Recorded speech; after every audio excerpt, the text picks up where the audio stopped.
Hello everyone, welcome back for the video number 3 of unit number 2, that is primary market and secondary market. Yes, we have to start from here. Who prepares the prospectus and offer document? हमने last complete किया था, prospectus के बारे में समझा था, ठीक है। लेकिन अब क्वेश्चन आता है सर, प्रोस्पेक्टस के बारे में तो समझ में आ गया, लेकिन प्रोस्पेक्टस को बनाता कौन है, ठीक है। प्रोस्पेक्टस कौन बनाता है अगर इस क्वेश्चन की बात करें? Yes, generally the public issue of the company is handled by the merchant banker who are responsible for getting the project appraised, finalizing the cost of the project or profitability estimate and for preparing the prospectus. देखो, prospectus बनाने के लिए obviously हमने merchant banker को जब higher किया है तो ये एडवाइस भी उसी से ही लेंगे कि भाई प्रोस्पेक्टस में क्या डालना है, किस चीज के लिए हम कर रहे हैं। ऑब्वियसली हमारे पास एक लिस्ट है कि हम पैसा क्यों चाहते हैं। मर्चेंट बैंकर को ऑब्वियसली हमने हायर किया तो पैसों का रिक्वायरमेंट हम बता के करेंगे, बट एक प्रॉपर तरीके से आप उसको जब प्रेजेंट करोगे तो प्रेजेंटेशन के लिए बताना कि सर क्या चीजें बतानी है और कैसे बतानी है, ये सब हमारे लिए मर्चेंट बैंकर करेंगे। Okay, the prospectus is submitted to SEBI for its approval. SEBI को आपको सबमिट करना पड़ेगा ताकि आपको अप्रूवल मिल सके। अगर सेबी अप्रूवल देगा तो ही आप आगे इस चीज को, पब्लिक इशू को लेके जा पाओगे। Okay, what does one mean by lock in? Lock in का क्या मतलब होता है सर? लॉक इन का नॉर्मली अगर हम मीनिंग कहें तो लॉक इन का मतलब होता है फ्रीज करना, है ना। तो lock in indicate a freeze on the sale of the share for a certain period of time. Certain period of time किसके लिए बोल रहा है सर? जो हमारे प्रमोटर्स होते हैं, हम यहाँ बात कर रहे हैं प्रमोटर्स की, ठीक है। तो जब प्रमोटर्स की बात कर रहे हैं हम यहाँ पे, तो प्रमोटर्स हमारे यहाँ पे क्या करने वाले हैं सर? प्रमोटर वो पर्सन है जो कंपनी को चला रहा है, ठीक है, जिसने कंपनी को स्टार्ट किया हुआ है। तो प्रमोटर के पास में ऑब्वियसली कुछ शेयर्स होंगे।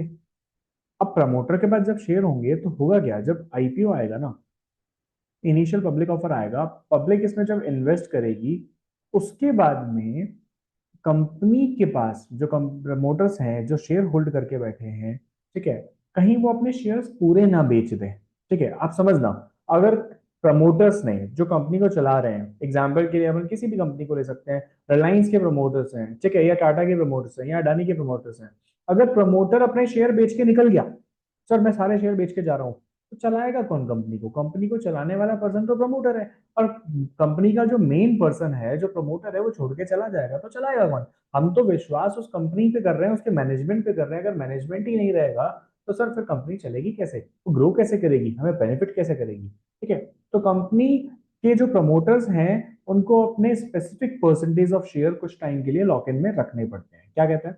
SEBI guidelines has stipulated lock in requirement on shares of promoters, mainly to ensure that the promoters or the main person who are controlling the company shall continue to hold some minimum percentage in the company even after the public issue. Public issue होने के बाद भी आपको एक minimum percentage तो hold करना ही पड़ेगा।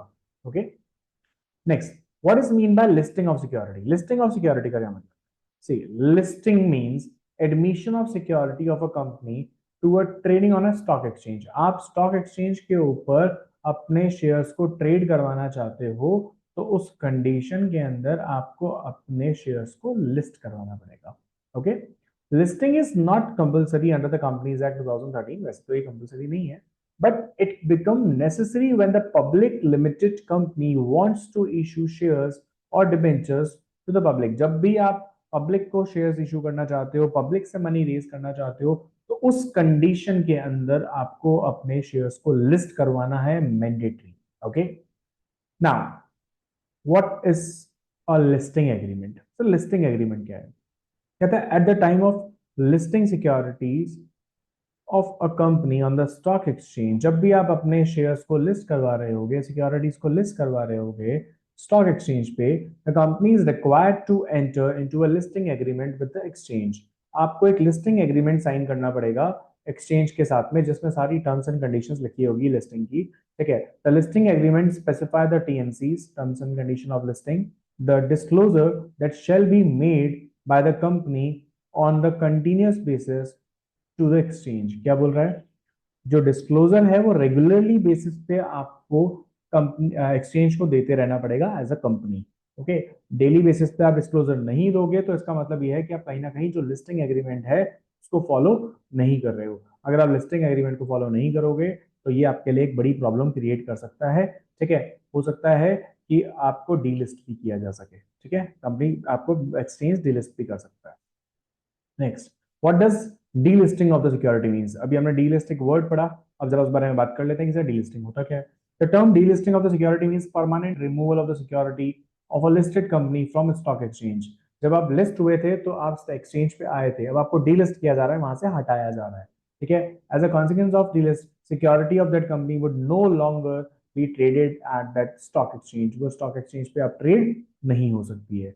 The stock exchange में delist companies that they have suspended for minimum 6 months for the non-compliance of listing agreement। अगर आप नॉन कंप्लाइंस होते हो और आपको 6 महीने के लिए सस्पेंड कर दिया जाता है तो उस कंडीशन के अंदर स्टॉक एक्सचेंज चाहे तो आपको डीलिस्ट भी कर सकता है। Okay, now what's SEBI's role is an issue. SEBI का क्या रोल है इशू के अंदर? देखो, SEBI review the draft offer document and may issue observation on the draft of a document with a view to ensure that the adequate disclosure are made by the issuer company or merchant banker in offer document to enable the investor to make an informed investment decision and issue। क्या बोलना चाह रहा है कि जो offer document है, जो आपका प्रोस्पेक्टस है, उसके अंदर उसको रिव्यू करेगा सेबी और देखेगा, चेक करेगा और ऑब्जर्व करेगा। और हो सकता है, ठीक है, उस कंडीशन के अंदर अगर उसे लगे कि एजुकेट डिस्क्लोजर्स नहीं है, यहाँ पे नहीं दिए हैं ऑफर डॉक्यूमेंट के अंदर, तो उस कंडीशन में वो आपको कहेगा कि इसे एजुकेट डिस्क्लोजर के अंदर क्रिएट करो, सफिशिएंट डिस्क्लोजर के अंदर क्रिएट करो, ताकि जो इन्वेस्टर है वो पूरी तरीके से इंफॉर्मेशन कलेक्ट करने के बाद ही डिसीजन ले, इन्फॉर्म डिसीजन ले। ठीक है, next, does SEBI tag make one's money safe. क्या हमारा पैसा सेबी के यहाँ होने से सेफ है? तो समझना, the investor should make informed decision purely themselves based on content disclosed in the offer document। क्या बोल रहा है आपको यहाँ पे? इन्वेस्टर जो है वो इन्फॉर्म डिसीजन लेगा किस बेसिस पे? Based on the content disclose in the offer document. जो भी डिस्क्लोजर्स दिए गए हैं ऑफर डॉक्यूमेंट में, प्रोस्पेक्टस में, उसके बेस पर वो डिसीजन लेगा। SEBI does not associate itself with any issuer. Issuer किसी इशूअर के साथ में सेबी यहाँ पर इंक्लूड नहीं होता है। Should in no way be constitute as guarantee for the fund that investor proposes to invest to the issue। क्या कह रहा है? सेबी किसी भी तरीके से यहाँ ना तो एसोसिएट है इन्वेस्टर के साथ और ना ही किसी भी तरीके से वो ऐसा कह रहा है कि हम आपको गारंटी दे रहे हैं कि आप इस पर्टिकुलर इशू में पैसा लगाओ। ठीक है, however the investor are generally advised to study all the material facts। material facts क्या होते हैं? जो इंपॉर्टेंट फैक्ट्स हैं, जो भी इंपॉर्टेंट चीजें हैं जो कहीं ना कहीं आपके इशू से रिलेट कर रहे हैं, कंपनी के इशू से रिलेट कर रहे हैं, pertaining to the issue including risk factors before considering any investment। Investment से पहले पहले हर तरीके के रिस्क फैक्टर्स को यहाँ पे देखना जरूरी है। They are strongly warned against relying on any tip or news through the unofficial mean.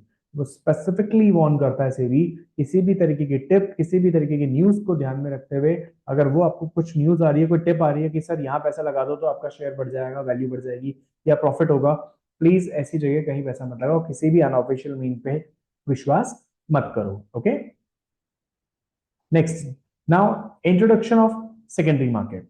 Secondary market की बात कर रहे हैं, प्राइमरी मार्केट हम कंप्लीट कर चुके हैं, now it's time for secondary market. Secondary market के अंदर क्या होता है? सी, जब हम सेकेंडरी मार्केट की बात कर रहे हैं, प्राइमरी मार्केट के अंदर तो क्या हुआ कि कंपनी ने अपने शेयर्स इश्यू कर दिए, किसको? इन्वेस्टर को। अब है ना, सेकेंडरी मार्केट के अंदर क्या होगा कि एक बार शेयर आ गया, जैसे एक सिक्योरिटी किसी एक इन्वेस्टर के पास आ गई, ठीक है, अब इन्वेस्टर अगर इसे बेचना चाहता है, ठीक है, तो वो क्या कर सकता है? बी को बेच सकता है, सी को बेच सकता है, आपस में एक्सचेंज करेंगे। ठीक है, कंपनी का अब इन्वॉल्वमेंट नहीं रहेगा। ठीक है, the secondary market refers the market where the previously issued, जो ऑलरेडी इशू कर रखी है सिक्योरिटी, किसने? कंपनी ने, financial instrument such as stock, bonds, derivative में ऑप्शंस आ गया, फीचर्स आ गए, है ना, are bought and sold by the investor। It is different from the primary market where the new securities are issued and sold to the public for the first time। वो first time था जब हम primary market की बात कर रहे थे। अब हम आ गए सेकेंडरी मार्केट में। सेकेंडरी मार्केट में क्या होता है, जो ऑलरेडी इशूड है उनका सेल परचेज चल रहा है। सेकेंडरी मार्केट के साथ एक बेसिक चीज ऐसा भी समझो, मुझे अपने शेयर्स को बेचना है, ठीक है, लेकिन कोई खरीदने वाला एट दैट टाइम है नहीं, कोई इन्वेस्टर नहीं है, तो मैं नहीं बेच सकता, ठीक है। Now what is the role of secondary market? Secondary market का क्या रोल है?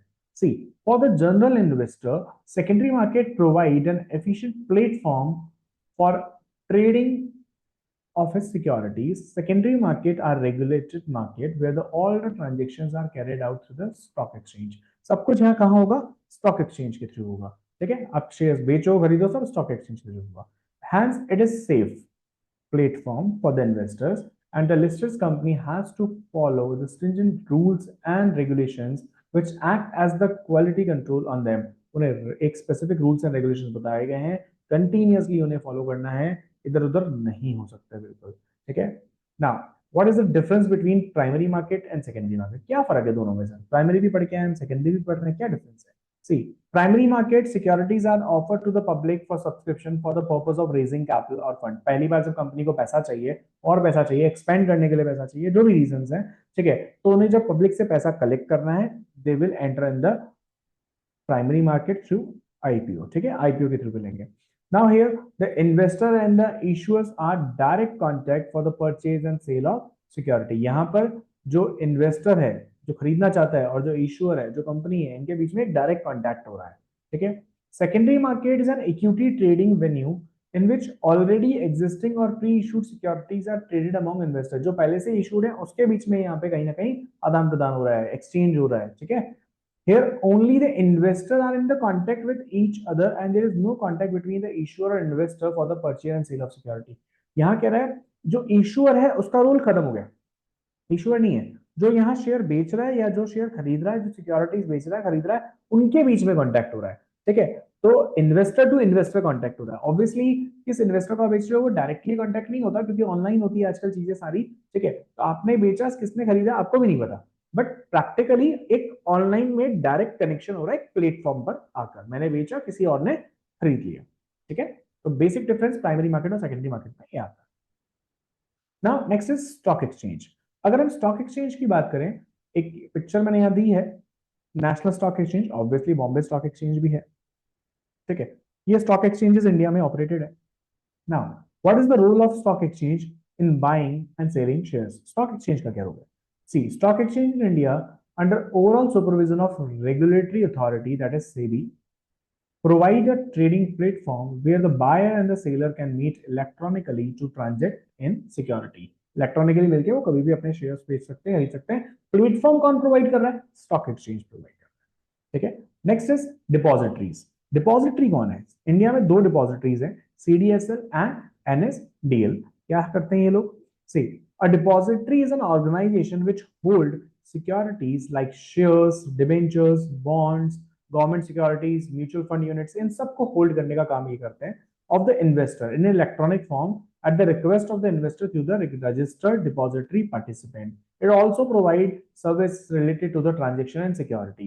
यहाँ पे एक नया वर्ड आ गया, डिपॉजिटरी पार्टिसिपेंट, इसके बारे में हम आगे पढ़ेंगे, ठीक है। कौन है ये पर्सन और इसकी यहाँ पे क्या नीड आ गई, ठीक है। तो डिपॉजिटरी आपकी सिक्योरिटीज को यहाँ होल्ड करने वाली है। ये हम पहले के कुछ वीडियोस में पढ़ भी चुके हैं डिपॉजिटरी के बारे में, ठीक है, बट अब थोड़ा इसको डिटेल में आगे पढ़ने वाले हैं।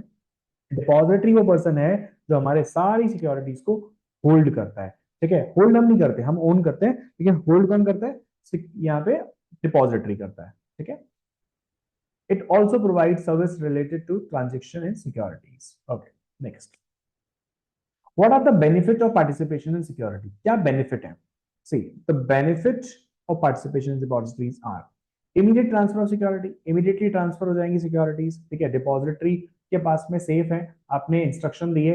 अच्छा, इसमें ये समझना, investor number 1 and investor number 2, जो इन्वेस्टर नंबर 1 और इन्वेस्टर नंबर 2 के बीच में हम यहाँ बात कर रहे हैं, सर जब इन्वेस्टर नंबर 1 के पास से दूसरे के पास सिक्योरिटीज आ रही है, प्रॉपर्ली ऊपर डिपॉजिटरी बैठा है, सर डिपॉजिटरी के पास में इन्वेस्टर ए के बिहाफ पे सिक्योरिटीज होल्ड है, ठीक है। जैसे ही इन्वेस्टर 1 ने इन्वेस्टर 2 को अपनी सिक्योरिटीज को बेचा, अब डिपॉजिटरी का काम है ये ट्रांसफर करके देने का। अब इस कंडीशन में ओनरशिप तो ट्रांसफर कर दी जाएगी इसको, लेकिन अब डिपॉजिटरी ने होल्ड कर रखा है on behalf of investor number 2। तो डिपॉजिटरी के पास ही है बट वहां पे नेम चेंज हो गया है, तो इमीडिएट ट्रांसफर ऑफ सिक्योरिटीज होना स्टार्ट हो गई। Elimination of risk associate with the physical certificate such as bad delivery, fake security. किसी भी तरीके का फिजिकल सर्टिफिकेट से रिलेटेड रिस्क जो है पूरी तरीके से खत्म हो गया, क्योंकि सर इलेक्ट्रॉनिकली हो रहा है तो कोई भी चोरी कर नहीं सकता। ठीक है, कोई प्रॉब्लम आने के चांस नहीं है। बैड डिलीवरी मतलब सर आपकी जगह कहीं और डिलीवर हो गया है ना, गलत एड्रेस डल गया, कितनी भी प्रॉब्लम्स जो हम फिजिकल में देख रहे थे वो सब खत्म हो जाएगी, क्योंकि ये इलेक्ट्रॉनिकली मोड में काम करेगा। Reduction in the paper work involve in the transfer of security. Paper work बहुत होता था सर एक जगह से दूसरी जगह ट्रांसफर करने में, वो पेपर वर्क बहुत कम हो गया। Reduction in transaction cost, transaction cost कितनी कम हो जाएगी। ठीक है, अगर मैं फिजिकली बेचने जाऊं तो कितना मतलब मुझे टाइम लगेगा, मैं मिलूंगा, बात करूंगा, ठीक है, फोन कॉल्स हो सकते हैं, 100 चीजें हो सकता है। मैं यहाँ पे एक ब्रोकर के थ्रू इन्वॉल्व हुआ, वो पर्सन आया, टाइम वेस्ट जो होगा, ठीक है, वो भी कहीं ना कहीं ट्रांजेक्शन से रिलेटेड पार्ट है।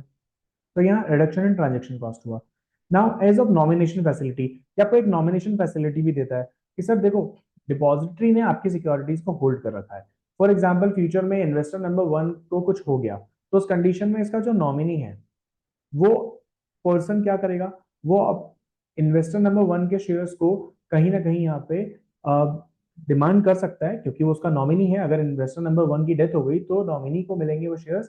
ठीक है, पर डिपॉजिटरीज के पास हैं, इसीलिए वो चीज आसान हो पाएगी। ठीक है, ब्रोकर के पास नहीं है, इन्वेस्टर नंबर 1 के पास होते, शेयर्स सर्टिफिकेट होते हैं, मान लो फिजिकल में कहीं खो जाते हैं इधर उधर, तो बड़ा मुश्किल होती चीज है। यहाँ नॉमिनेशन है, ताकि नॉमिनेशन से क्या होता है कि मान लो इन्वेस्टर नंबर 1 जो है हर किसी को नहीं देना चाहता शेयर, किसी और को मिल जाता फिजिकल सर्टिफिकेट, तो वहां कितनी प्रॉब्लम आती। तो उसने अपना नाम लिखवा दिया कि भाई मेरे बेटे को मिलना चाहिए, तो नॉमिनी का नाम लिखवा दिया। ठीक है, अब किसी भी कंडीशन में किसी और को नहीं मिलेंगे, नॉमिनी को ही मिलेंगे, तो नॉमिनेशन फैसिलिटी यहाँ पे अवेलेबल है। Change in address recorded with the DP get registered electronically with all the companies in which investor holds securities, eliminating the need of correspond with each of them separately। देखो बहुत important part है ये। आप रोज company के दूसरी company के share खरीदते हो, फिर दूसरे के बेचते हो, है ना, ऐसे आप डेली बेसिस पे करते हो, एक कंपनी के शेयर खरीदे फिर दूसरे के खरीदे, ठीक है, और कभी भी आप बेच भी देते हो। तो यहाँ तो है ना, कंपनीज के पास में जिस कंपनी के आप शेयर खरीद रहे हो उनको अपनी एड्रेस लिखवाना, सब कुछ करवाना कितना मुश्किल काम है। अगर आप एक साथ 100 कंपनीज के शेयर्स होल्ड करके बैठे हो, पॉसिबल है बिल्कुल, एक एक शेयर भी अगर आपने होल्ड कर लिया तो उस कंडीशन में आपको जो कंपनी है, कंपनी के पास में तो रिकॉर्ड रखना पड़ेगा ना, कंपनी तो रिकॉर्ड रखेगी एक एक शेयर का। तो अब एक शेयर का मान लो आपने परचेज कर रखा है, मान लो मिस्टर ए ने एक शेयर परचेज कर रखा है एक कंपनी में, ऐसे 100 कंपनी में खरीद रखे हैं, तो 100 कंपनीज को मिस्टर ए का एड्रेस वगैरह सब कुछ अपने पास रखना पड़ेगा। लेकिन अब यहाँ यह है कि मान लो ए को अपना एड्रेस चेंज करना है, अब ए ने सोचा मैं एड्रेस चेंज कर लेता हूँ, अब एड्रेस चेंज करना है अगर उसको है, तो उस सिचुएशन में पूरी 100 कंपनियों को बताता फिर। तो इससे बेटर ऑप्शन उन्होंने बोला कि नहीं, आप इसे डिपॉजिटरी को बता दो, डिपॉजिटरी अपने आप 100 कंपनीज को इन्फॉर्म करेगा। ठीक है, तो अगर किसी तरीके से एड्रेस चेंज होता है तो वहां पे आपको सबसे बात करने की जरूरत नहीं है, आप इनको बताओ, ऑटोमेटिकली चीजें चेंज हो जाएंगी। ठीक है, now transmission of security is done directly by the DP eliminating the correspond with the companies। Transmission का मतलब यहाँ पे क्या है सर, ट्रांसमिशन का मतलब बेसिकली है कि जब भी कंपनीज, एक बाय विल वाला एक प्रोसेस होता है कि मान लो कि इन्वेस्टर की डेथ हो गई, कुछ हो गया, तो अब आगे का पूरा ट्रांसफर करना है। जैसे अपन यहाँ जो नॉमिनेशन पढ़ा था ना, तो नॉमिनेशन का जो प्रोसेस है वो ट्रांसमिशन है। तो नॉमिनेशन तो कर दिया, लेकिन नॉमिनी को ट्रांसफर कैसे करोगे सर, ट्रांसफर करने का काम है ट्रांसमिशन के थ्रू होगा। तो transmission of securities done directly by the DP eliminating correspondent, मतलब यहाँ पे नॉमिनी को कंपनीज के पास नहीं भागना पड़ेगा कि सर मेरे इस पर्सन की जिसका मैं नॉमिनी हूँ, इसके पास में शेयर्स थे इस आपकी कंपनी के, अब वो आप मेरे नाम पे कर दो, आई एम द नॉमिनी। ये आपको एक एक कंपनी के पीछे नहीं भागना, डिपॉजिटरी अपने आप कर देगा। यहाँ पे कंपनीज के पास जाने की कोई जरूरत नहीं है, 100 कंपनीज के पास नीड नहीं है आपको जाने की, आप एक ही पर्सन के पास जाओगे, वो है कौन, यहाँ पे डिपॉजिटरी। ठीक है, यहाँ एक वर्ड ये जो डीपी चल रहा है, ठीक है, ये भी डीपी है ना, ये डीपी डिपॉजिटरी पार्टिसिपेंट है। मैं इसको थोड़ा सा क्लियर कर देता हूँ क्योंकि डिपॉजिटरी पार्टिसिपेंट बार बार आ रहा है। डीपी जो होता है वो पर्टिकुलरली ब्रोकर होता है, जितने भी आप ब्रोकर्स को जानते हो ये डीपी है, डिपॉजिटरी पार्टिसिपेंट आगे आएगा, बट बिकॉज ये यहाँ इंपॉर्टेंट था इसलिए मैंने बता दिया। तो change in address recorded with the DP, ये सब चीजें डिपॉजिटरीज के थ्रू इजीली हो जाती हैं। ठीक है, अच्छा, now holding investment in equity, debt instrument, government security in single account. automatically credited in the demat account of shares arising of out of split, consolidation, merger, ये तीन वर्ड आए, इनका मतलब समझने की कोशिश करते हैं। सबसे पहले स्टॉक स्प्लिट। स्टॉक स्प्लिट क्या होता है? One share of 100 rupees is now converted into 20 shares of 5 rupees. हम स्प्लिट कर रहे हैं, ठीक है, छोटे छोटे पार्ट्स में क्रिएट कर रहे हैं। अच्छा, कंसोलिडेशन, 20 शेयर्स ऑफ 5 ईच जो ये पार्ट था, now converted in 1 share of 100 each. Consolidate करना, बहुत सारे लोगों की चीजों को एक साथ लाना, तो 20 शेयर को हम यहाँ पे एक साथ ला रहे हैं। और मर्जर, मर्जर का कोई केस हो जाए, A limited plus B limited is equals to A B limited. इसका एक एग्जांपल ये भी है, वोडाफोन और आइडिया मिलके अब बन गया है वीआई, ठीक है।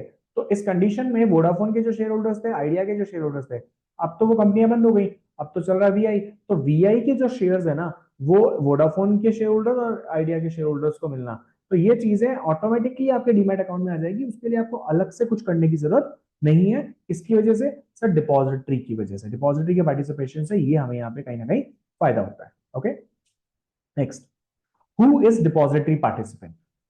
अब डिपॉजिटरी पार्टिसिपेंट कौन है सर? अभी हमने पढ़ा भी था, ठीक है, समझा हल्का सा, पूरा डिटेल में समझते हैं। Depository participant is the registered intermediary between the depository and investor in India.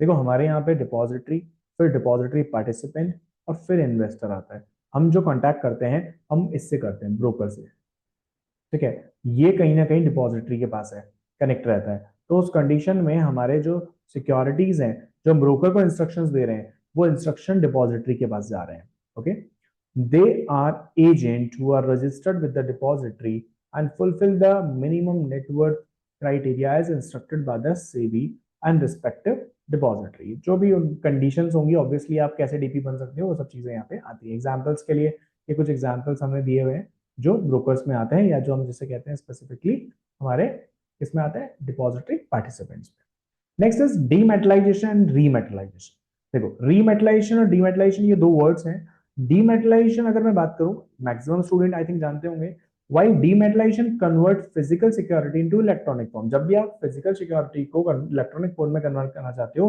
तो वो तो कहलाता है डीमेटलाइजेशन। रीमेटलाइजेशन इसका अपोजिट है, कन्वर्ट करता है इलेक्ट्रॉनिक होल्डिंग को फिजिकल सर्टिफिकेट्स के अंदर।